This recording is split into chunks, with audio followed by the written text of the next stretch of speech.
মৰিগাঁৱত খাদ্য সুৰক্ষা বিভাগৰ অভিযান মিঠাইৰ নামত হোটেল ৰেষ্টুৰেণ্টত গ্ৰাহকক খুৱাইছে বৰবিহ গেলা পচা মাংসৰে গ্ৰাহকক খুৱাইছে অস্বাস্থ্যকৰ খাদ্য মন সুইটছ মিঠাই আৰু কোৱালিটি নামৰ এখন হোটেলত সিল কৰিলে প্ৰশাসনে আনহাতে দুখন মিঠাইৰ দোকানলৈ জাৰি কৰিছে জাননী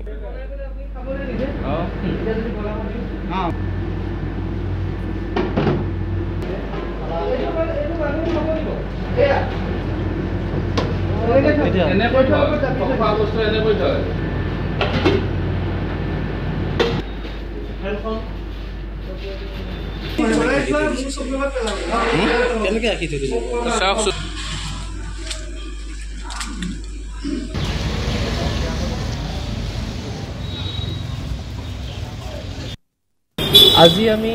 4খন দোকান কভাৰ কৰিলো মৰিগাঁও টাউন অঞ্চলত প্ৰথম আমি গলো কোৱালিটি হোটেলত তাৰ পিছত আমি গলো তাৰ ওচৰতে থকা মান সুইট তাৰ সন্মুখত জেপিআৰ গলো আৰু তাৰ পিছত তাৰ সাইড থকা দিল্লী কা মছুৰ বিৰিয়ানী বুলি বিৰিয়ানী জেণ্ট তাতে সবতছে ডিপ্লৰেবল কণ্ডিশ্যনত আমি পালো কোৱালিটি হোটেলখন তাত গৈ পেলাই আমি যেতিয়া তলত সিহঁতৰ বনোৱা জেগাত চালোগৈ তাতে পালো যে না লাইট ভালকৈ আছে না ড্ৰেইনেজ প্ৰপাৰ আছে আৰু যোনখিনি তেল ব্যৱহাৰ কৰি চিঙৰা বনাইছিলে সেইখিনি তেল আকৌ কেৰাহীখনত থৈ দিছে আকৌ ছেকেণ্ড বেটছটো বনালে এতিয়া আমি আদেশ দি আমাৰ চকুৰ আগত সিহঁতি তেলখিনি পেলালে তাৰপিছত আমি ওপৰত আহি পেলাই সিহঁতৰ ইয়াতে কাউণ্টাৰত থকা বস্তুবোৰ চালোঁ ফ্ৰিজত থকা আইচক্ৰীম যোনবোৰ ব্ৰিক থাকে ফেমিলি পেক